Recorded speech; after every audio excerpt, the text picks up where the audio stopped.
आप सभी भक्तजनों को, माता बहनों को, भाई बंधुओं को प्रणाम करती हूँ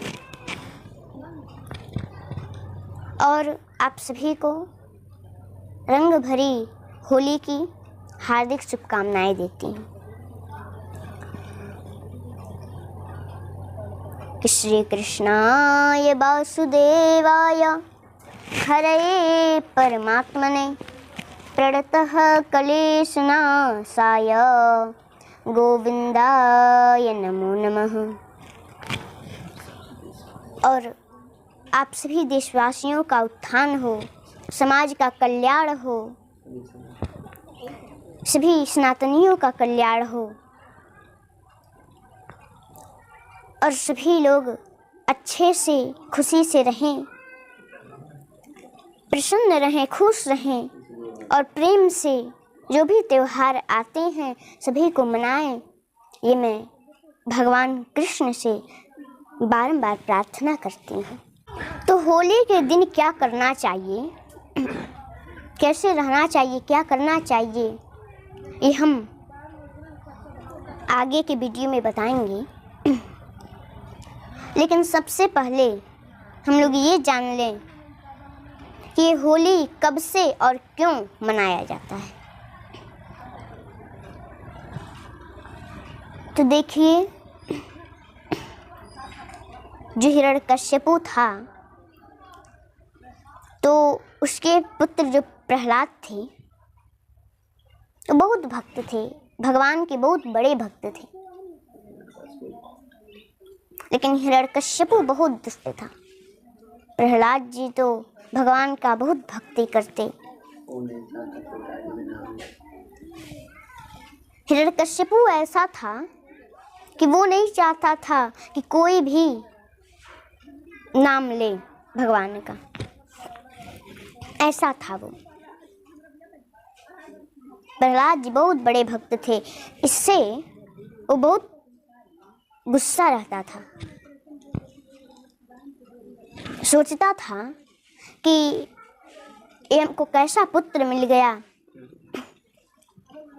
कि भगवान का नाम लेता है। उस कृष्ण जो हमारा दुश्मन है उसका नाम लेता है, हमारे दुश्मन का नाम लेता है, ऐसा मेरा पुत्र बन गया। इससे अच्छा तो यही है कि पुत्र ही मर जाए, पुत्र ही ना रहे। ऐसा हम जो कहते हैं वो करता है नहीं, मेरे दुश्मन का नाम लेता है। और एक गुरु ढूंढा पढ़ाने के लिए कि कोई ऐसा पढ़ाई पढ़ाए कि ये भूल जाए, ये जो नाम लेता रहता है दिन भर ये भूल जाए। लेकिन कितना भी कोशिश किया उसने कि भूल जाए, लेकिन प्रहलाद जी जो थे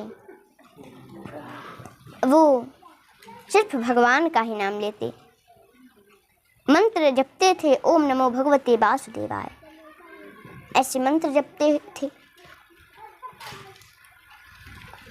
और वो था बहुत दुष्ट। लेकिन प्रहलाद जी ने कोई भी पढ़ाने आया कुछ भी, लेकिन भगवान का नाम नहीं वो छोड़े। और ये भी वो करते थे कि समय मिलता था तो बच्चों को भी बैठा करके और कृष्ण नाम का, राम नाम का संकीर्तन कराते थे कि तुम लोग भी भजन करो, कीर्तन करो। और इससे वो इतना दुष्ट था, कहता था कि ये दुष्ट बालक हमको कैसा मिल गया, ये कैसा बालक हमको मिल गया कि अपने तो हमारे दुश्मन का नाम लेता ही है और भी बच्चों को सिखा रहा है। और क्या किया कि पर्वत से नीचे गिरवा दिया। लेकिन प्रहलाद जी हंसते हुए भगवान का नाम ले रहे थे, उनको कुछ नहीं हुआ। हाथी से भी कचरवाया लेकिन नाम लेते रहे, उनको कुछ नहीं हुआ। तो उनकी बहन थी होलिका, उसको लोग ढूंढा भी कहते हैं, लेकिन उसका नाम था होलिका। उसको वरदान मिला था कि तुम आग में नहीं जलोगी। वो बोली, अरे भैया आप परेशान क्यों होते हैं, मुझे तो वरदान मिला है कि मैं आग में नहीं जल सकती, तो क्यों ना मैं प्रहलाद को अपने गोद में बैठा लूँगी और आप लोग पत्ता और भी जो है कुछ रख करके जला दीजिएगा,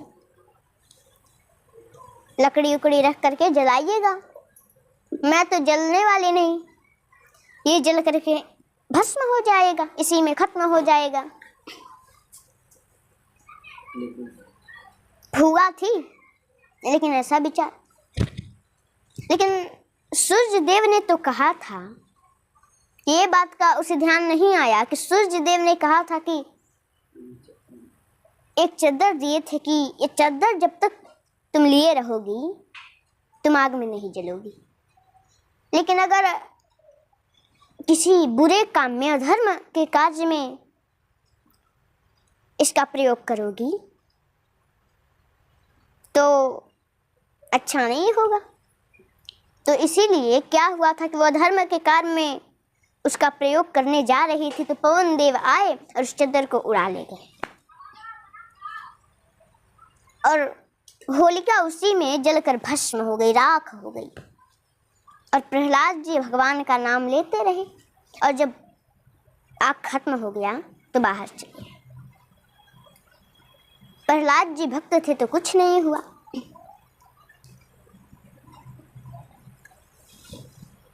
इसीलिए मनाया जाता है, तभी से जब होलिका मर गई तभी से होली मनाया जाता है।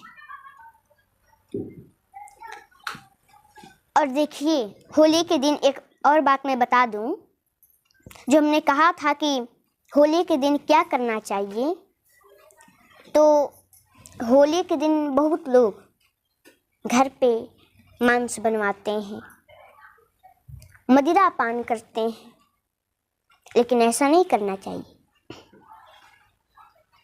होली के दिन ऐसा कभी नहीं करना चाहिए। वैसे तो कभी भी नहीं करना चाहिए, लेकिन विशेष करके मैं इस समय होली पे बता रही हूँ। तो होली के दिन कभी भी मांस मदिरा का पान नहीं करना चाहिए, क्योंकि आप ही लोग बताइए, मदिरा का पान करते हैं लोग तो शरीर अपने बस में नहीं रहता, काबू में नहीं रहता, बेकाबू हो जाता है।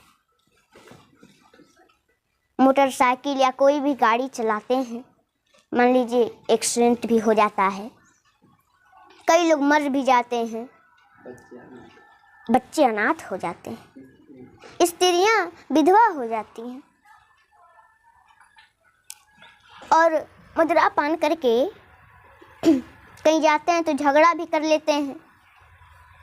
शरीर काबू में नहीं ना है महाराज, झगड़ा भी कर लेते हैं थोड़ी सी बात पे।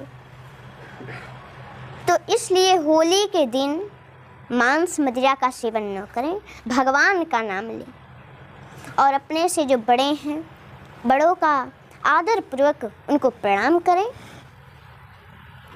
और मांस मदिरा का सेवन इसलिए मैं कह रही हूँ कि न करें क्योंकि वो जो है दैत्यों की प्रवृत्ति थी, वो दैत्यों की प्रवृत्ति रही है महाराज। और जब आप मांस मदिरा का सेवन करेंगे तो आप भी तो दैत्य ही न हुए, तो मानव बनिए। देवता जो थे वो भगवान को प्रणाम किए और उनको धन्यवाद दिए। तो आप लोग मांस मदिरा का सेवन उस दिन न करें। और जो इस वीडियो को देख रहे हैं तो जो नए हैं वो इस चैनल को सब्सक्राइब कर लें, लाइक करें और शेयर अवश्य करें कि ज़्यादा से ज़्यादा लोगों तक पहुँचे और जो है और भी माताओं के पास पहुँचे, भाई बंधुओं के पास पहुँचे और इस वीडियो का लाभ ले सकें, जो मैंने कहा वो कर सकें। और कमेंट में आप हमें अपनी पुत्री समझ करके, अपनी बेटी समझ करके आशीर्वाद दें। जय श्री राधे, जय श्री कृष्ण।